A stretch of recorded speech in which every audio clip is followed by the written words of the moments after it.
Hello guys, हमारे channel कियांस stories में आपका बहुत बहुत स्वागत है। जैसे कि आप जानते हैं कि ये हमारा चैनल अच्छी अच्छी कहानियों के लिए है। तो फ्रेंड, आज मैं आपके लिए बहुत ही अच्छी कहानी लेकर आई हूँ। आई होप आप ये कहानी सुनना पसंद करेंगे। तो चलिए हम अपनी कहानी शुरू करते हैं। ये कहानी एक मूर्तिकार की है। एक गांव में एक मूर्तिकार रहा करता था। वह बहुत ही खूबसूरत मूर्तियां बना लेता था और इस काम से वह अच्छा पैसा कमा लेता था। कुछ दिन बाद उसे एक बेटा हुआ। उस बच्चे ने बचपन से मूर्तियां बनानी शुरू कर दी। बेटा भी बहुत अच्छी मूर्तियां बनाया करता था और बाप अपने बेटे की कामयाबी पर खुश होता था, लेकिन हर बार बेटे की मूर्ति में कोई ना कोई कमी निकाल दिया करता था। वो कहता था, बहुत अच्छा किया है, लेकिन अगली बार इस कमी को दूर करने की कोशिश करना बेटा। बेटा भी कोई शिकायत नहीं करता था। वह अपने बाप की सलाह पर अमल करते हुए अपनी मूर्तियों को और बेहतर करता रहा। इस लगातार सुधार की वजह से बेटे की मूर्तियां बाप से भी अच्छी बनने लगी और ऐसा टाइम भी आ गया कि लोग बेटे की मूर्तियों को बहुत पैसा देकर खरीदने लगे, जबकि बाप की मूर्तियां उसकी पहले वाली कीमत पर ही बिकती रहीं। बाप अब भी बेटे की मूर्तियों में कमी निकाल ही देता था, लेकिन बेटे को अब अच्छा नहीं लगता था। लेकिन पहले के अनुरूप बिना मन के उन कमियों को एक्सेप्ट कर लेता था, लेकिन फिर भी अपनी मूर्तियों में सुधार कर ही देता था। एक टाइम ऐसा भी आया कि अब बेटे के सब्र ने जवाब दे दिया। एक दिन जब बाप बेटे की कमियां निकाल रहा था तो बेटा बोला, आप तो ऐसे कहते हैं जैसे कि आप बहुत बड़े मूर्तिकार हैं। अगर आपको इतनी ही अच्छी समझ होती तो आपकी मूर्तियां कम कीमत में नहीं बिकती। मुझे नहीं लगता कि आपकी सलाह लेने की मुझे ज़रूरत है, लेकिन मेरी मूर्तियां परफेक्ट हैं।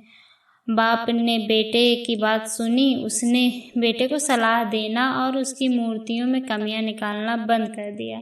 कुछ महीने तो वह लड़का खुश रहा, लेकिन फिर उसने नोटिस किया कि लोग अब उसकी मूर्तियों की उतनी तारीफ नहीं करते जितनी की किया करते थे और उसकी मूर्तियों के दाम भी गिरना शुरू हो गए। बेटा शुरू में तो कुछ नहीं समझ पाया, लेकिन फिर वह अपने बाप के पास गया और उसने समस्या के बारे में बताया। बाप ने बेटे को बहुत शांति से सुना, जैसे उसे पहले से पता था कि एक दिन ऐसा भी आएगा। बेटे ने इस बात को नोटिस किया और उसने पूछा, क्या आप जानते थे कि ऐसा होने वाला है? बाप ने कहा, हाँ, क्योंकि आज से कई साल पहले मैं भी इस हालात से टकराया था।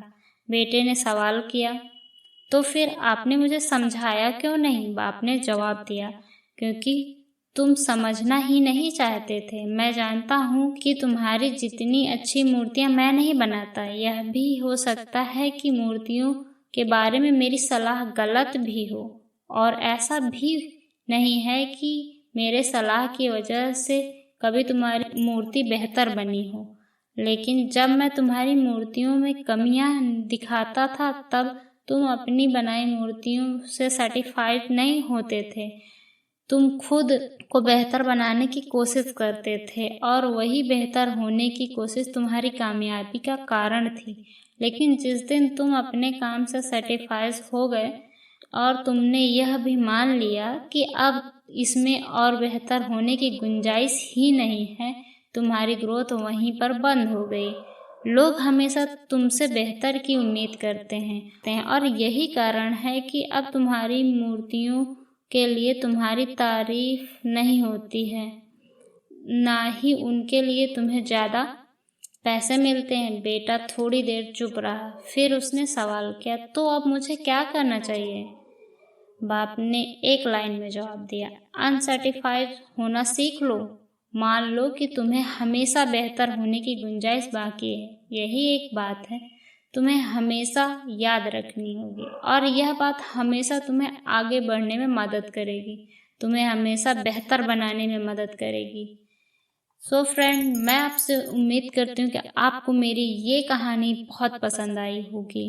ये आपको मोटिवेट करती है कि आपको हमेशा खुद को बेहतर बनाना चाहिए और हमेशा अपने आप में अभी और मुझे मैं इससे कुछ ज़्यादा बेहतर कर सकता हूँ। इस कहानी से हमें यही सीख मिलती है।